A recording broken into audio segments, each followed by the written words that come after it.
With Ray. Hello, my friends. Well, you see on my Sharp Interactive board, I have a PowerPoint slide up there. It says earnings announcement August 30th, 2022, HP's third quarter.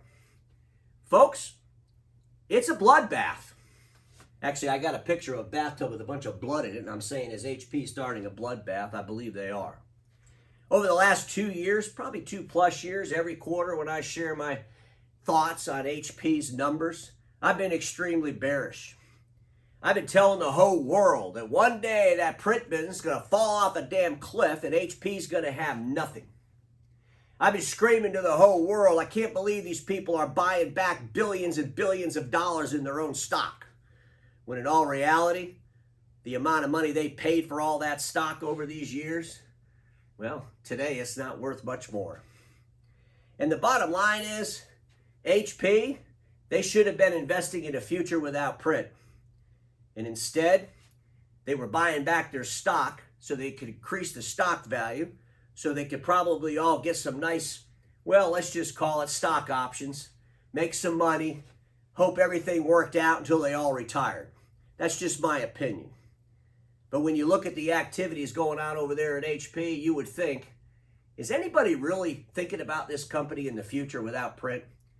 Or is everybody in this company just thinking about milking every dollar out of it until there's no more dollars to milk? And from an outsider's perspective, that's exactly what it looks like to me. Let's just milk this cow until there's no more milk. Hope it all works out in the meantime, but it won't matter because sooner or later, I'm going to retire. Folks, that's the sentiment of a lot of people in the print sector. And it's a sad sentiment, but it's a true one. So let's jump on the Sharp Interactive board, and I want to go through this. The first thing I want to do is pull up our Yahoo Finance page, and there you go, folks. HP stock down 6%. 6%, folks. 6%.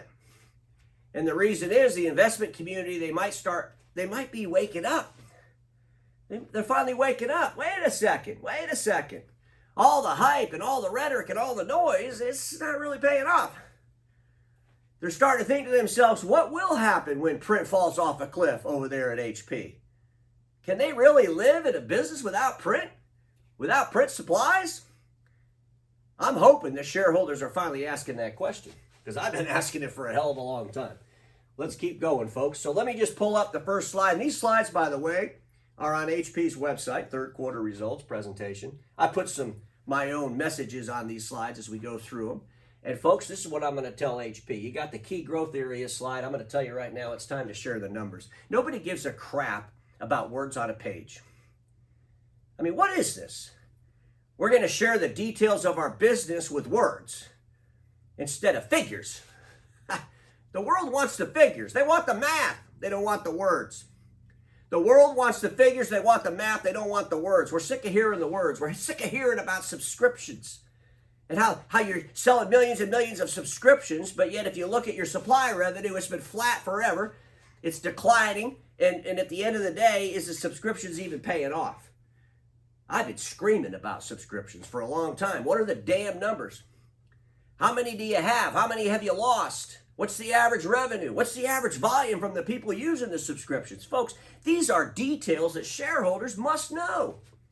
I mean, can you imagine if the shareholders realize, yeah, they have all these subscriptions, but people still aren't printing, and then the shareholders are going to think to themselves, oh, eventually they're going to wake up and cancel the subscription. Because shareholders aren't completely stupid. But when you only use words to describe things, and you make them sound like everything's going just great, a lot of times it can fool people, if you will. Let me just read some of this stuff, folks. You know, I want to talk about this consumer services. Instant ink revenue and cumulative subscriptions increased double digits. Pilot programs in instant toner and instant paper are currently showing positive early signs of customer adoptions. This is a bunch of crap. Now you're going to start telling people that you're going to deliver toner and paper on a subscription. Okay, first of all, that's totally insane. And second of all, why would anybody get excited about that when you never share the details of the subscriptions? I mean, come on. So we did this great job with subscriptions. Now we're going to do it with toner and paper, even though we never verified with factual details and numbers how great the subscriptions were. This is just so absurd that people would fall for this. Totally absurd. Industrial graphics, Indigo commercial impressions grew year over year with recovery in all segments, while flexible packaging impressions have more than doubled versus pre-pandemic levels. What's the unit numbers? Again, all these words. We doubled. We're doing great. It's unbelievable. You know what would be really believable? The actual facts and figures of the details of what you're talking about. I don't get it. What are you trying to hide? Here's the reality. Here is the reality. The board over at HP and the leadership at HP should be obsessed with sharing to the world all of the successes with the details and the numbers and the profit on everything outside of print. They should be obsessed with that. Because if it's really good, the shareholders need to know that, because the shareholders aren't stupid. Those shareholders themselves, you know what they're doing less every single day? They're printing less every single day. And they're starting to think to themselves, what's going to happen with HP when I no longer buy my toner?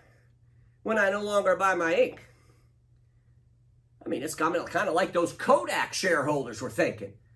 What's going to happen to Kodak when I no longer buy film? Ladies and gentlemen, I'm going to tell you right now, HP, you got to start sharing the numbers. Wouldn't it be great if Eureka and the team are watching the end of the day with Ray and they're like, Ray's been asking us to share these numbers for a long time. Maybe we should do that next quarter. Yeah. Folks, let's just go on. So let's look at the third quarter results. So give you the top line revenue here was $4.575 billion in the printing sector, down 6.3%. Down. Not up, down. Personal systems, $10 billion, down 3%. Not up, down 3%. Total HP was $14.664 billion, down 4.1%. Down. Let's look at this by segment. And ladies and gentlemen, if you're a shareholder of HP, this is the slide I think you should pay attention to the most. This is the slide that should make you ask the questions to the board and to the leadership over there at HP. Let me explain my thinking. Personal systems represents 69% of HP's revenue. Printing represents 31%. What is the percentage that print has to represent before it's an Armageddon? Come on, folks. What is the percentage? If print only represented 20% of the revenue, would people get freaked out? 25% of the revenue, would people get freaked out? We all know that print's declining. We all know it, right? We're all using printers less every day, right? What's the number? What's the number that's going to get people excited enough to force HP to share more details on their non-print revenues and profits? I think 30% is a good number, right? It's about time. Share it now. People are starting to freak out, HP. Let's look at this. 17% of the revenue comes from desktops. Workstations and other personal systems is 7%. So all this other stuff, the gaming and all this other stuff, I'm guessing is in this other 7% of the revenue. 7% of the revenue. Of what? A nearly $50 billion company, 7% of the revenue is coming from this other stuff that nobody knows the revenue number and nobody knows. Nobody knows the profits from those different buckets. Pretty scary stuff. Printing supplies, 19% of their revenue. 19% of their revenue and most of their profit. 19% of their revenue, printing supplies, and most of their profit. Printing commercial, 7%. Printing consumer, 5%. Folks, this is not good. The core deliverable of print is going to continue to decline. Look, everybody agrees that the volumes of pages printed in the business world aren't going to go past 80% of where they were pre-COVID. So we wiped out 20% of the volume. And right now, that 80% of the volume is just kind of shifting from vendor to vendor. But you know what's going on is it's shifting from vendor to vendor, which, by the way, is displacement growth. This vendor leaves or some other vendor comes in and lowers the price and gets the business. But it doesn't really matter. All the business that's obtained by print OEMs and print providers will decline from the day they obtain it.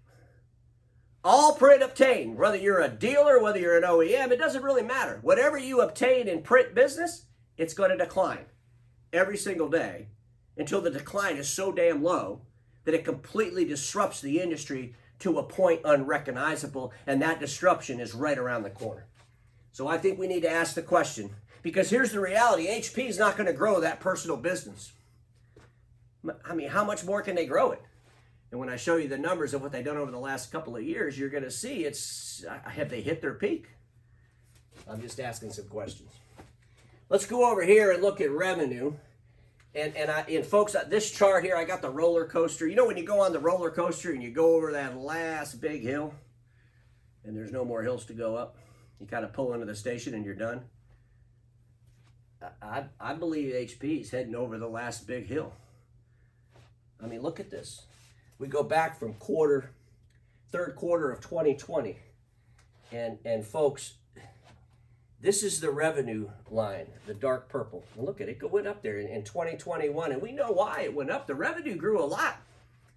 Remember when they're selling all the notebooks? Okay. A condition of the world called a pandemic. The shift. That notebook business is going to get so damn competitive. And once the supply chain crisis is over with, it's just going to be super competitive.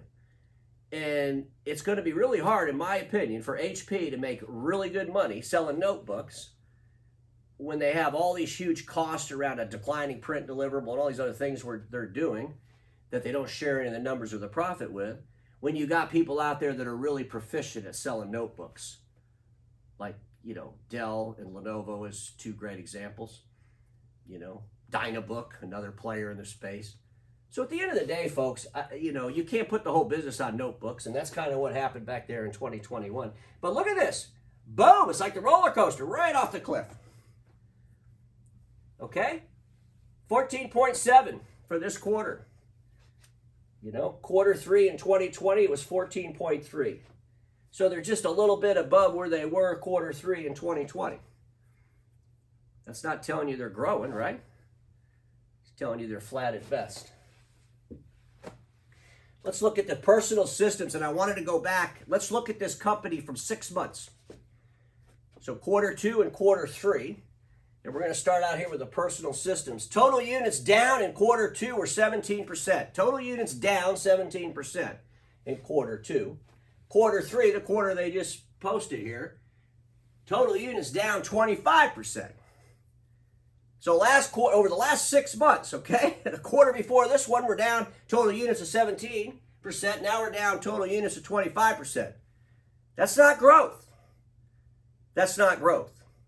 And the revenue, that's coming from raised prices. But I'd be more concerned about the total units down. That means people aren't buying your product.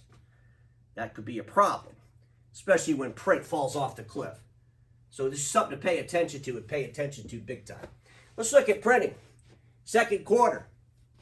Folks, it's just down. It's down. I mean, my gosh, supply revenue was down 6% last quarter, right? Total hardware units were down 23%. Commercial revenue was down 4%. Consumer revenue was down 12%. Here we are, the third quarter. Supplies revenue down 9%. Total hardware units down 3%. Commercial revenue down 3%.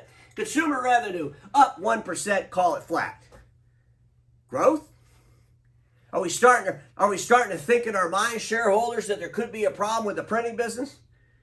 Look, HP is the biggest one in the room with print. They are. They got the largest market share out there. Come on. We know they got all these printers everywhere. The problem is, it doesn't matter how you sell it to the end user, subscription, cash, whatever.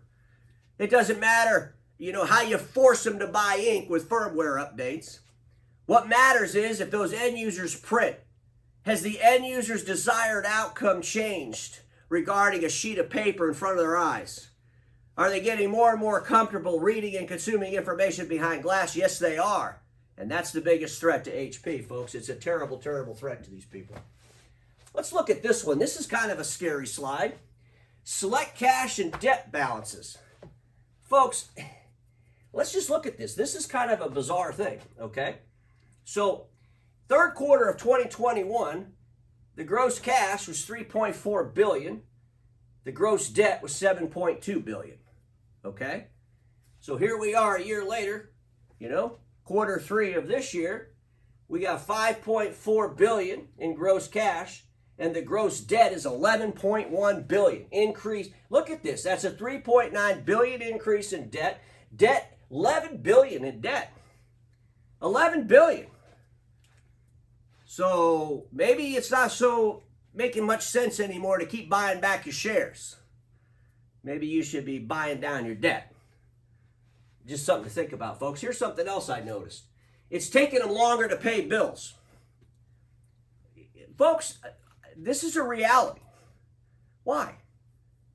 You know?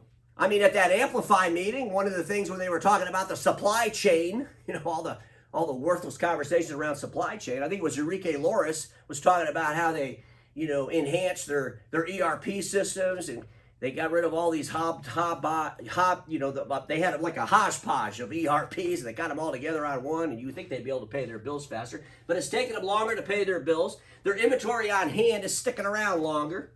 Inventory on hand sticking around longer, and it's taking them longer to pay their bills. Are those warning signs? I think they should be warning signs. Let's look at the cash flow and shareholder return. This is like a faucet. This is cash pouring out of a faucet. Look at this, folks. Fiscal year 21. Look at this. I mean, $6.4 billion, okay, in net cash provided by operations. Quarter 3, 2022, $394 million. This is not good. I mean, look at this. Look how we're going down. It's like it's just pouring out of the faucet. I got to ask a question. Is the merry buyback holiday over? I mean, is Christmas over there? Is it over? Let's keep buying back our shares, buying back our shares, buying back our shares, increasing our dividend, increasing our dividend. Maybe some of that has to come to an end. Look at this. This is the shareholder. Look at this this buyback chart. Look at this. Let's just keep buying them. Folks, I think people should be questioning the hell out of these buybacks going on over there at HP. So they bought Poly. I want to do a quick update because, you know, next quarter they're going to add Poly's numbers. And they're going to tell the whole world, like, oh, we grew all these sales. Nah. You paid $3.3 billion for a company. You're going to put some of the revenue on your new numbers. So make sure everybody's prepared for that. I want to do some math for you. But for Poly's fiscal 2022, which ended in July, their total revenue was $1,685 million. Okay, it was $1,685 million. And by the way, in the Americas for that year, the revenue was only up 2%. In the EMA, the revenue of $516 million was down 11%. So it was down 11% in the EMA market. And in APAC, the revenue was $279. It was down 5%. So Poly themselves, you can see they have some pretty big declining revenue numbers before they're going into this merger with HP. We know that anytime two companies get together for a while there, it's kind of a dysfunction, right? Folks, I think the world needs to pay attention to this, just like they needed to pay attention to the Samsung acquisition HP made, and no one ever followed up with any of that. I've been screaming for a long time. What are the same store sales at Samsung? What's that business look like today that you bought back in 2017? What will this business look like in 2025 or 2026? Who's going to follow the numbers, folks? This is just absurd. Look at this. You know, so they just finished their first quarter of their fiscal 2023, and let me just read you this. Cap revenues fiscal quarter 1 were $416 million, a 4% year-over-year decline, driven primarily by supply chain restraints. Folks, here's the reality. They paid $3.3 billion. They paid, 2.5 times revenue for Poly. And I talked about it yesterday. Is this going to save them when print falls off a cliff? Just asking the question. I guess if they don't have to share the details of the numbers, like they don't share anything else, they can just hide it in some Word document talking about how fantastic Poly's doing. Make them share the numbers, shareholders. Sustainable impact. So folks, they put this on all their quarterly reports, and they talk about climate action, human rights, digital equality. Here's the reality. Here's what I'm going to tell you. Those are all permissions to show up. Quit bragging about this stuff. These are permissions to show up for any worldwide company. And the way HP talks about some of this stuff is so absurd to me. You know, I mean, remember that did the video and they were talking about how they were contributing sales to the fact that they're so conscious around the world that people are buying from them and they tell them that? What the heck? Just total nonsense. So is this a distraction? That Amplify Impact program, I've done episodes on that. Is that just a distraction? Because I think, what's the reality versus the hype is all I'm going to say here. These are permissions to show up. These don't make you a great company. Every global company needs to be thinking and doing these things. But quit acting like these things are making you all kinds of money. Because there has to be a balance in the things you do and the money you make. Because if you don't make any money, the things you do, well, pretty soon they go away. Ladies and gentlemen, I want to wrap it up with my summation. And here's my points. HP leadership seems to be hiding behind unrealistic rhetoric, distractions, or feel-good noise. Define that any way you want. The impacts of declining print are not being addressed. No substantive conversations. No substantive conversations over there at HP about the decline in print, how they're preparing for the decline in print. They don't even recognize there is a decline in print. The only thing that's recognized about a decline in print from HP is the damn numbers when they share them. But if you listen to their noise and their rhetoric, you would think everything's just going great over there.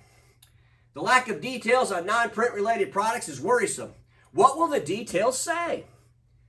Board of directors over there at HP demand this information. Shareholders, start demanding this information. This industry, this print industry, as a rule of thumb, has got to start sharing the real numbers around their non-print related products and services.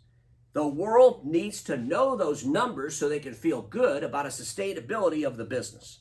It's a fact. And one day you're going to wake up and that percentage of print business is going to be so low, the world's going to freak out, the stock's going to go crashing through the floor. You better be prepared for that day. The lack of service is a great threat. I've talked about this before. You know, HP really doesn't have any services business. It's basically all a bunch of commodity products that they're pushing out through the marketplace. I think that's going to be a threat, especially in the business environment, especially as print falls off the cliff. With a 30 to 40% decline in print, what's HP? And can HP survive the massive transition as they seem to be more concerned in buying their stock instead of investing in their future? I believe they are investing badly. I want to read that last part again. I'm concerned they're buying their stock instead of investing in their future. I believe they are investing badly. And they'll say that, no, we're buying our stock because we believe we have a really great future and the stock price is going to rise. Folks, their average is about $28 a share on all these buybacks. It's sitting on $29, $25. Was it really undervalued?